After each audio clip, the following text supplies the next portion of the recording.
The 16th time, actually. Let me say it like this: if when the moment when they do this, the fixture list, it's one of the first looks you have. When is that? Which time around? These kind of things. Obviously, it's slightly different in England because you don't know you get the list and then you know in the first half of the season, but the second half you have no idea because it could be anywhere. It's different in other countries. You might know or not because it's always the same row of games. If you play the third match day in the first part of the season, you play the third match day of the second part of the season against the same opponent. But you have a look, and you have a look how who you play around, stuff like this. Is there possibly Champions League around? These kind of things you want to know that how much time do you have to prepare? It's a big game. It's a massive game. The two biggest clubs in the world, I would say. Maybe in Spain too, will say it's differently, but two of the biggest clubs in the world for sure face each other. Massive history around, big fights in the past, big fights since I'm here. We lost strange games against United.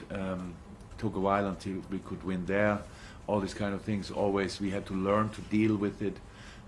Some players had to learn to deal with it because of how much it means to them. But we are okay. That's now the 13th time, and we should have learned meanwhile. Had enough time to do that, and this time it's an incredibly important game again for both teams. And that says it all.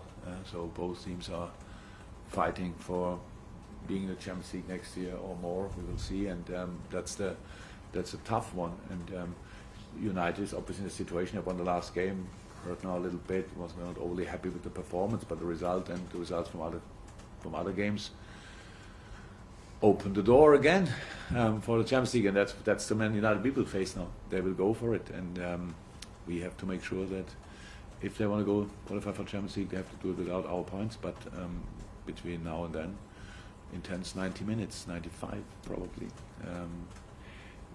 will have to be played. I know your relationship with Ralf Rangnick goes back quite a good few years to sort of before you became the manager at Mainz. I know you'd had a conversation. I think you've mentioned those before. But this is the first time that you've gone face to face as managers outside of Germany. So I'm just wondering where your relationship is with him now and how you feel about... On hold. And we didn't have contact since he's at United. I think that's just due to respect. I respect his job, he respects my job. So how you feel about this game as such against Rangnick? I cannot make Rangnick or Rangnick-Klopp game of it. I don't want to. I respect him for everything what he did during his career. To be honest, he did incredible jobs wherever he was. Took a difficult one at Man United. Obviously, that's clear. Big expectations, these kind of things. Big expectations. Actually, no time to get there because in our business it's like this. But you can see the changes he made, the parts he improved, and that's it pretty much. So I don't. When we now prepared the United game, I didn't think about Ralf in that moment because you watch the games and then you prepare for this team, and it's not about Ralf or me. It's a very important football game, very, very important football game, but the managers probably will not score the decisive goal. So just finally then, if I may, Mo, we know is on a great run of goal-scoring form, shall we say, at the moment, but he does have a rich vein of form whenever he faces Manchester United. Could that be important, maybe, if mentally, if nothing else, for him going into this one? It's a completely normal spell where Mo is going through. We spoke about all the physical demands he faced in the last few months, and, so it's completely normal. I like the game at City against City a lot, so he played a really good football game. So it's only a question of time when he will score as well. So unlucky in these little moments. We all know if you don't have luck as a striker, you don't even try better. So it was close enough now for a couple of times, and the moment will definitely come. And I'm really happy with the form he showed last week or a few days ago. Yeah, you kind of touched on it the other day as well, but when you've got a top player who's having a bit of a lean spell like Mo, do you do anything differently with him? Do you speak to them? Do you need to pick him up at all? No, not really. That depends on how you well, I see more often in training than I see in the games, and we play our 3 days, so you can see that that's you have to look at it, and I have to make a decision if there's a need for a talk or not. And we had plenty of talks over the time we worked now together, but in this specific moment there's no need for it. Where we talk, but not about the situation, what you make of it. So no, we talk about the normal stuff, what he has to do in the game, and what the game plan is, and all these kind of things, and where we try to expose the opponent and all these kind of things. So no, but that's completely individual to all players. And as a group, you've been pretty good at refocusing after big moments. You had that euphoria of getting through a semi-final at the weekend. The fact that it's Manchester United to come, does that make it even easier just to get the mindset back on and back to Premier League? Whatever would have happened 3 days ago, to be concentrated and focused on the Man United game will always be possible. So yes, it makes it easier. I don't know. Whatever would have happened, this is Man United game, and it's for us a massive one, and focus will not be our problem tomorrow. Julia? Jürgen, just sort of to pick up on that really, the fact that how much time have you had on the training ground since Saturday? The smile there against City, but also that you will have before this game against United. And you talk about that focus of mind, but the fact you're on this intense run against bigger opposition right now, does it make it that little bit easier? What? That we cannot train? No, that it's not the mind. I suppose the mindset is more. You do the training, but how much training do you need to do because of the opposition that you're facing? Oh, our situation is pretty much now already since early January always the same. There was one international break in, I think, but apart from that, it was always the same. You have so we play on Saturday, Sunday morning session with the boys who didn't play, kind of normal session. Other boys recover. Today's Monday. Tomorrow we play. So means we have exactly this session today. This session will not last forever. This session will not have 11v11 elements where you go in challenges. It's just explaining the difference between the two games, the last one and this one, because you have it in your mind. What can we use from that? What do we have to ignore from that? All these kind of things. It's really more the longest part. Again, today we'll be sitting here in this room and having the video meeting just to show what are they doing and what are they allowed to do against us, these kind of things. So it does make it easy or whatever. I would prefer always to have time to properly recover and then time to prepare properly, but that's wishful thinking. It will never happen again. So as long as you are successful, you don't have the time. And that's why it's pretty demanding for the players that you always like. We're not celebrating now if we won a semi-final or qualified for the final, but of course it's on the way home. It's you are literally flying, not only sitting in a plane, and that's great.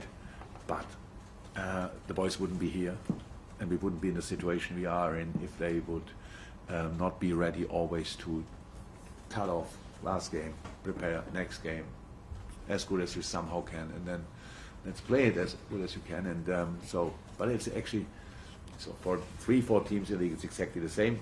For some others, they have obviously lesser games and they can prepare longer. This week now it was pretty similar for United. Same, I think it was Saturday as well against Norwich, and now they didn't have more time, and they cannot use more time. You cannot do anything in training in that time. It's clear. Okay, Chris? Jürgen, the 5-0 win at Old Trafford was one of the last games for United under Ole Gunnar Solskjaer. Just wondering, what changes in United have you noticed under Ralf Rangnick to the latter time of Ole Gunnar Solskjaer's reign? Actually, nothing I want to talk about really. Obviously, I think so. Ralf tried to organize the team. That's how it is. Bring it in a clear structure with the squad you have. That's what he did. And United played some really, really good games.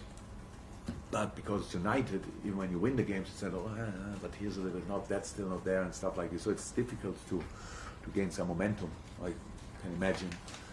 And that's it. But we concede lesser goals for sure, and they dropped some points. If you put them on the points tally, then you see all of a sudden they are fourth in the table, and if you are fourth in the Premier League, means you are a quality side, because with all the opponents you have, it's madness how consistent you have to be to get somehow close to that area. You also see Tottenham flying in the moment and get a little drop here, but the quality they have is incredible. Chelsea is so strong, and we are all still fighting for getting qualified for the Champions League next year. And if you did that, from that moment on, you can think about something else. But United is in that group as well, and that says a lot about the quality they have. And I just wonder as well, the midfield three rightly got a lot of praise from their performances on Saturday. But given the options that you have in midfield, how difficult is it to select your three in midfield when the options that you'll be leaving out as well? Yeah, in our situation it's clear. There were some players on the squad for the weekend, for example, and will not be in the squad for tomorrow, who are in a really good shape. Really, really, really good. So nobody that I wouldn't tell here, obviously, would say it's easy for us to leave him out, but the boys behave good. If we achieve anything this year, whatever it will be, it's because of how all the boys deal with the situation, and that means as well the boys who are not in the squad from time to time, because they keep still the training quality extremely high level. Really, all credit to them. It's absolutely outstanding. So now making decisions, but I have to do something. I don't run obviously on the pitch, and I don't score goals. I don't defend, all these kind of things. So I have to do something, and decision making is one of the things I have to do, and that's all about to try to figure out how it is. You try to what is the best possible formation, and you have to think about intensity in the past, who played how often, all these kind of things. We didn't have that situation too often. Usually in that part of the season we are already on three wheels and try to get somehow through. So hopefully we have to make this decision until the end of the season. Thank you. Okay, last question, Carl, please. Sadio, great game on Saturday, and scored 4 goals, 4 games now. I'm just wondering how maybe the added competition you got from Luis Diaz's arrival in January, which would be seen as his position, how much maybe that's influenced or had an effect on his performances or the way he's played, and that role through the middle, is that something you can do longer term for you?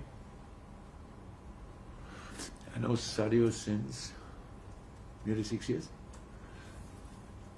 As far as I know him, he never needed any kind of competition to try to be the best version of himself.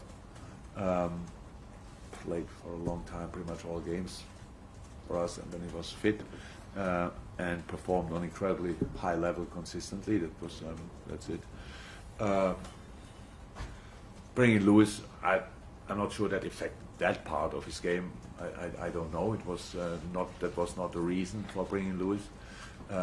And playing the center obviously suits Sadio as well, very well as well. So he played for us, scored incredible goals and so important goals for us from the left wing, but he can play the center as well, and we saw that again. But Sadio as well had some physical struggles since he came back. It's not that he could not use. That's what the boy doesn't feel it. Sadio didn't feel it, but we could see that he cannot use his immense physicality just like this week in, week out, all 3 days. That was the problem. And I really felt before the game already against City, okay, that looks like Sadio physically. And that's it, and that's why he could play the game he played. Very important. He was super difficult to defend and very helpful and incredibly important in our defending, because the goal he scored the first one, his first goal, you only can score if you try to get there, and he did that. And you only do this run if you feel fresh enough to do it. These kind of things. This all works together pretty much. No, I don't think that Luis now reason that Sadio scored 4 goals, but somehow maybe as well because Luis obviously can keep a last line pretty busy, and it opens up always gaps for other players. Okay, Okay, we'll go into the embargo section now. So this section is embargo until 10:30 p.m. tonight. If you can stop streaming and recording. We'll